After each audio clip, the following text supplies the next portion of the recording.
Shri Gauranga Nityananda Shri Advaita Chandra Gadadhar Shivasadi Gaura BhaktiVinode Jayo Radhe Jayo Krishna Jayo Vrindavan Shri Govinda Gopinatha Madana Mohan. Hare Krishna. We're continuing with chapter 36 of the Jaiva Dharma with the discussion of Madhurya Rasa, but specifically the Sthayi Bhava. So last time we read, Vijay Kumar was just so much astonished by the subject matter, he began weeping and saying, "What amazing topics! I desire now to know the qualities of Sadharani Rati." Goswami says, that Rati which is not too deep and generally takes place on seeing Krishna directly, which is motivated by the desire for amorous pleasure, is called Sadharani Rati. Because that Rati is not deep, the desire for enjoyment is very visible. When this desire for enjoyment decreases, the Rati also decreases, since it is the cause of the Rati. In other words, we were hearing like the subject matter of Kubja, how although she desired to please Krishna, it was also with the self-desire for her own pleasure. Whereas we heard that the gopis, their only desire is to please Krishna.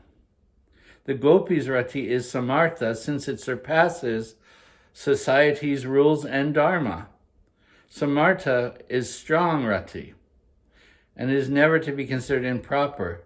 It is the most proper from the highest spiritual perspective. Sadharani rati is like a jewel. Samanjasya rati is like the chintamani, but the samartha rati is like that kastuba, most rare within this world. Vijay continues and asks, what is Samanjasya rati? The Sadharani, there's a desire for enjoyment that becomes visible. One wants to be with Krishna, but there is also the self-desire. So he's asking, in the middle stage, it is called Samanjasa. So what is the description there?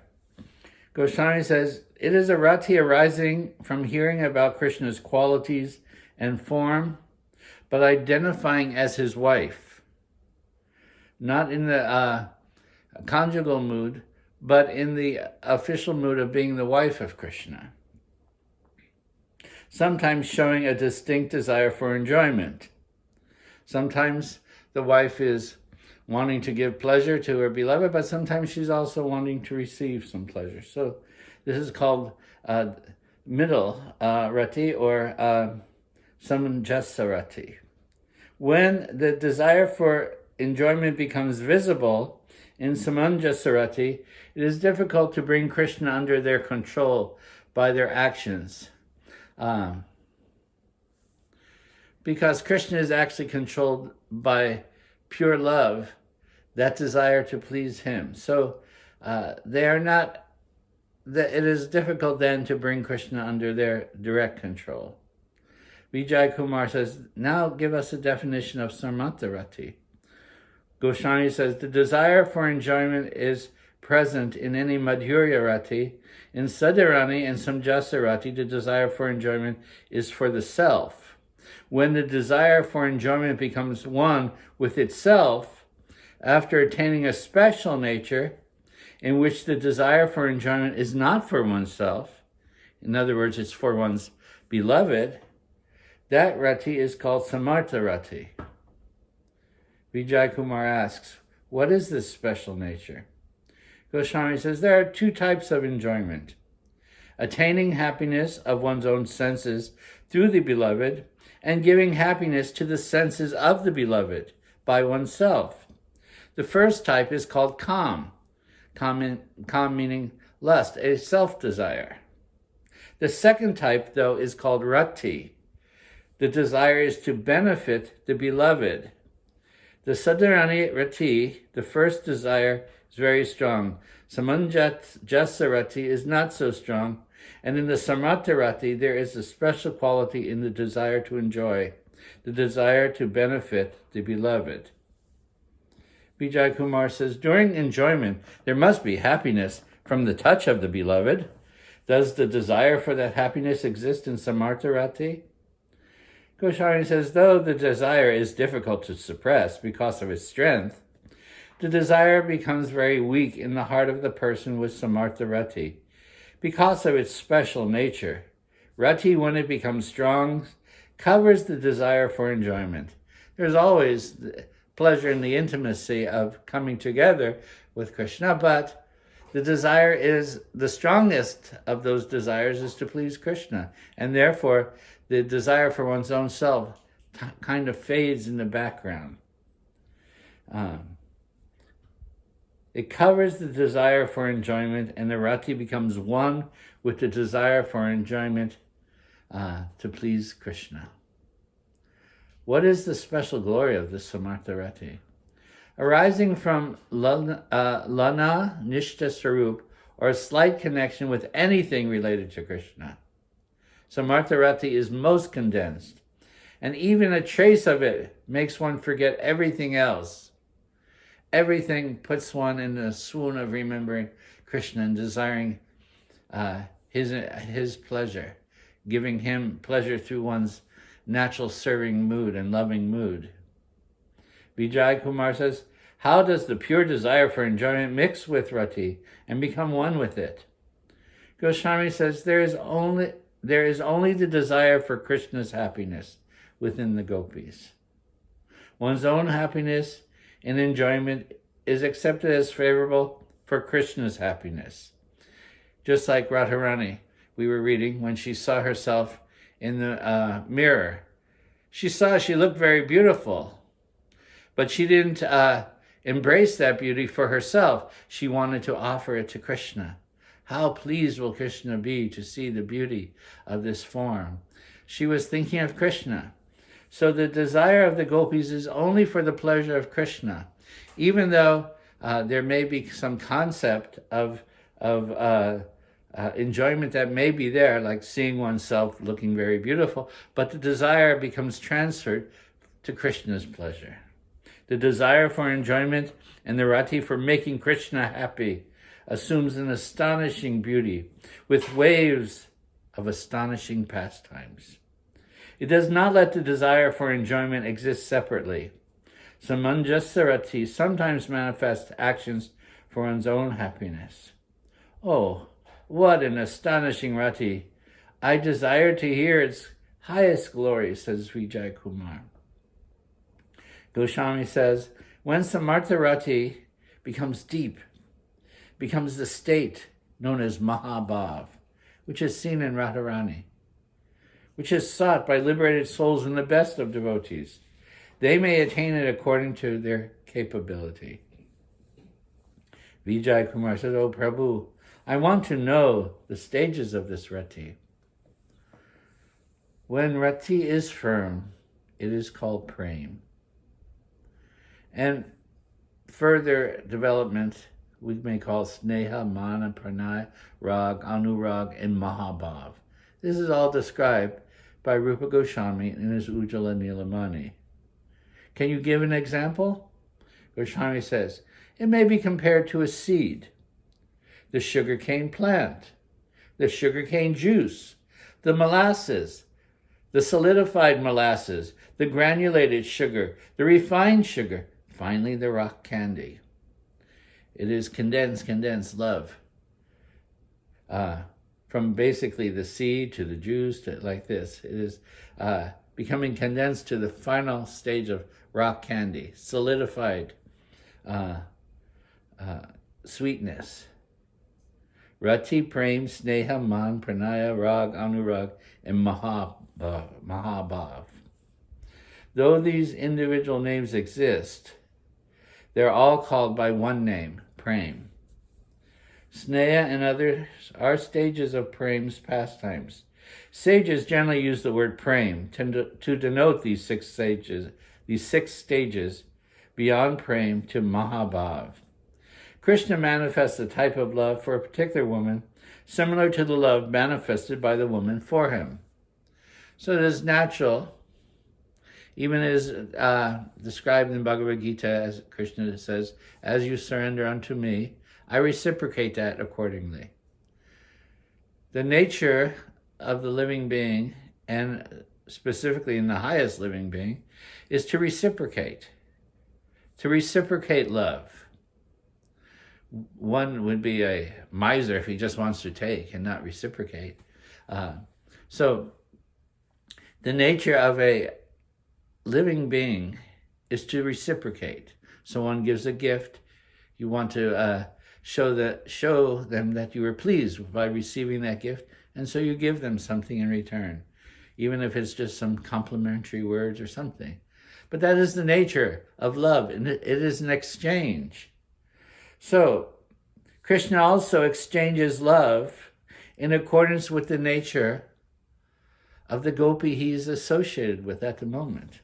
Krishna manifests a type of love for a particular woman similar to the love manifested by that woman for him.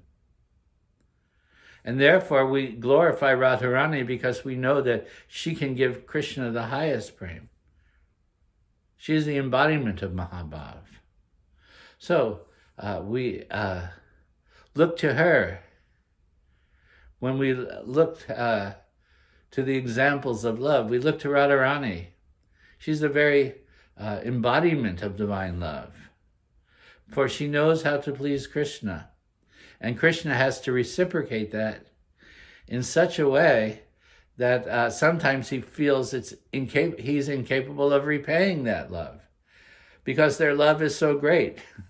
That statement is found in the Bhagavatam. That Krishna is thinking, your love, I've guaranteed everyone I will reciprocate in accordance with how they surrender to me, how they give their love to me. But your love is so great, I'm sometimes baffled how I can reciprocate that love with you. Vijay Kumar says, what is the quality of prem?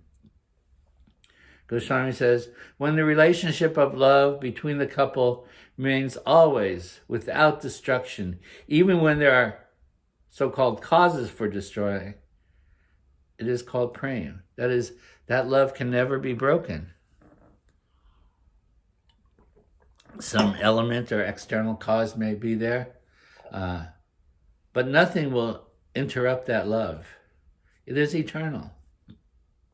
The nature of Krishna and his beloveds are eternal.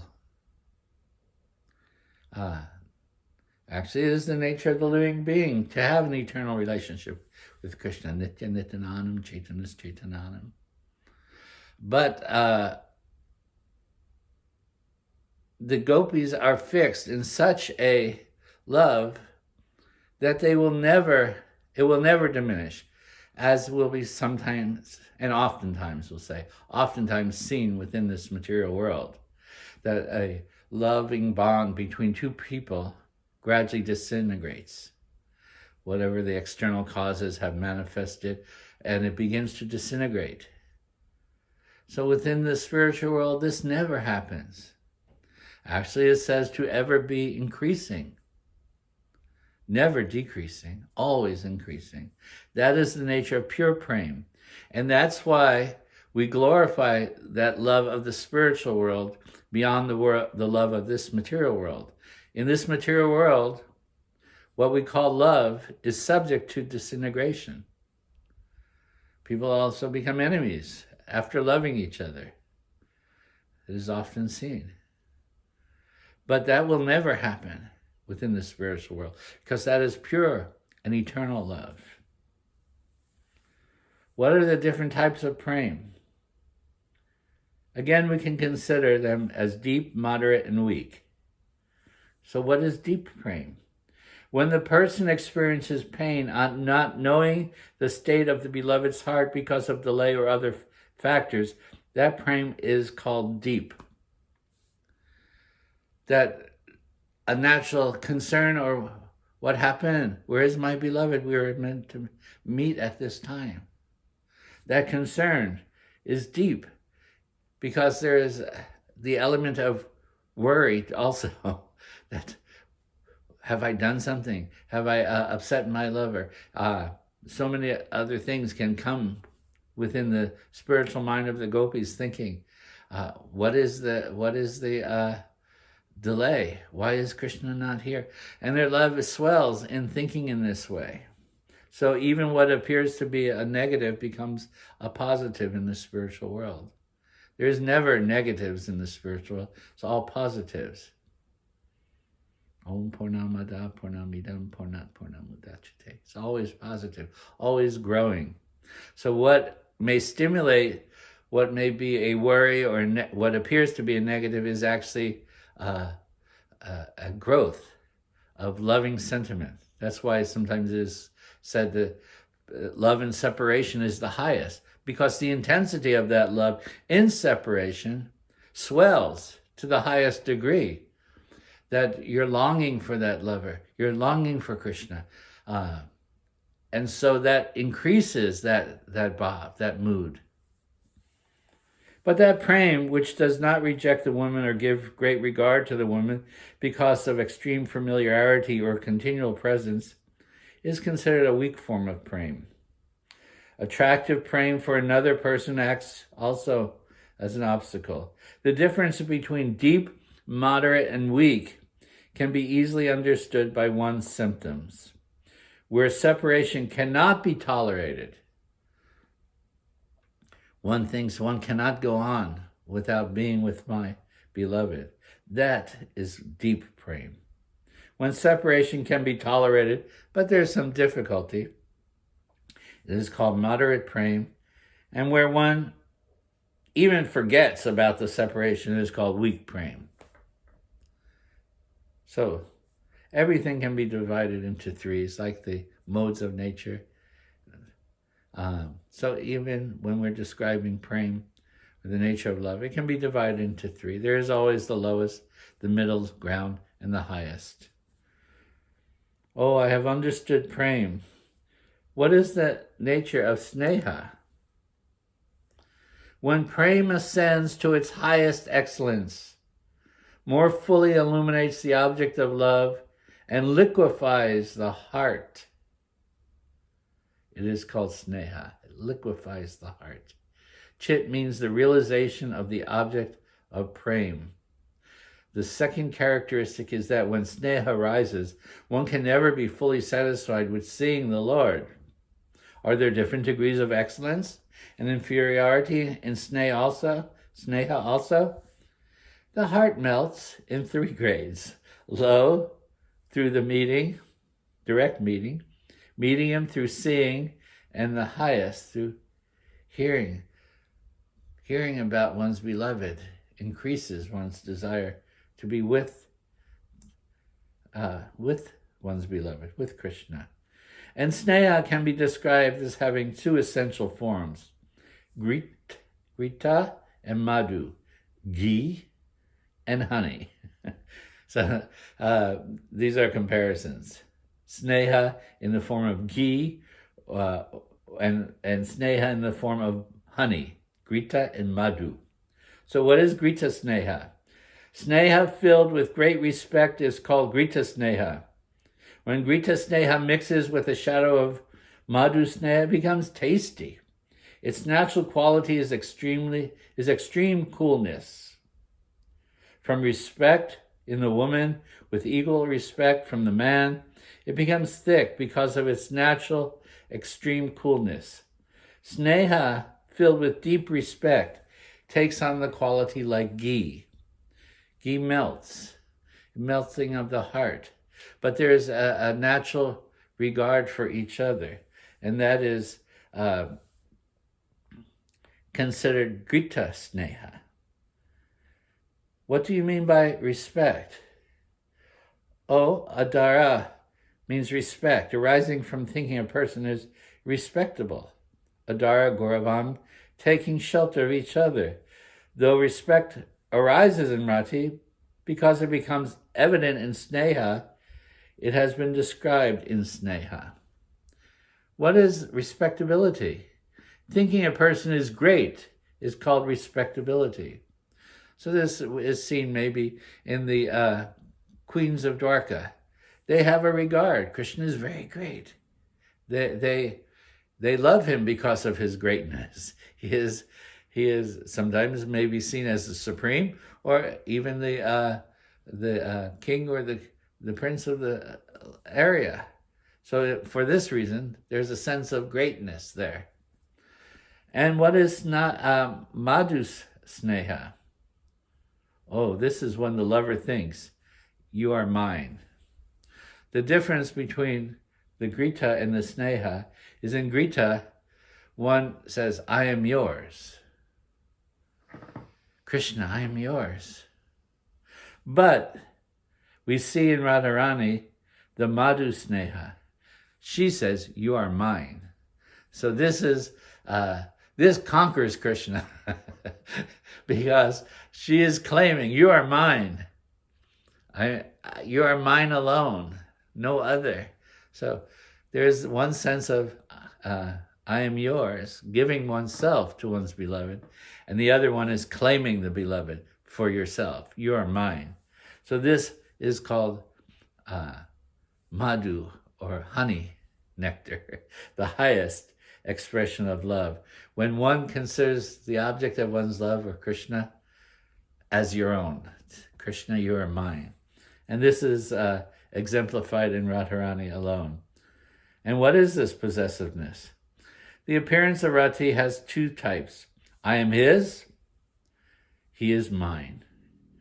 Grita Sneha has the thought, I am his. Madhu Sneha has a very strong thought, he is mine. That is the difference between the Chandravali and the Radha. Chandravali thinks, I am his. I give myself to him. But Radha says, you are mine. Taking away the potency even of Chandravali's love. I am his. No, he is mine. So this is Radharani's mood. When attaining excellence, Sneha, melting the heart, takes up Vamya, non-cooperation, to hide one's intentions and give experience of fresh sweetness. So many wonderful states of divine love are being described here. And Vijay says here, now I have understood so nicely all the subject matters that you're describing in the nature of this Mahabhav. But one thing, please further describe this Mahabhav. Vijay Goswami says, I am most insignificant in the matters of variegated rasas of Braj. How can I actually describe the love of Radha for Krishna, that state of Mahabhav? Who am I to actually describe Radha's love for Krishna? I am insignificant. But since you have asked, I will speak according to the indications of Rupa Goswami. By the merciful teachings of Rupa Goswami and also of Vakrishwara Pandit, by their mercy, you should understand. When Anurag, taking shelter of the highest rag, attains the state of being perceived in the gopis, it is revealed externally through sattvic bhavs, and in its final stage it is called Mahabhav. Vijay says, oh Prabhu, I am most fallen and ignorant. Please describe further so I may understand. Radhika is the ashraya of Anurag. Krishna is the Vishaya, the object of one's love. In Madhurya Ras, Krishna, that son of Nanda, is the highest Vishaya, and Radha is the highest ashraya, the possessor of that love. What wonderful subject matter. This Mahabhav. Today I've understood a little, says Vijay Kumar, for I understand now that it is the ultimate height of all bhavs. I long to hear some further example. Oh, you are most fortunate. You want me to continue. Well, let us continue next time we pick up the reading of this literature. Gaur Premanandi Hari Hari Bol Jai Shri Shri Radhe Sham.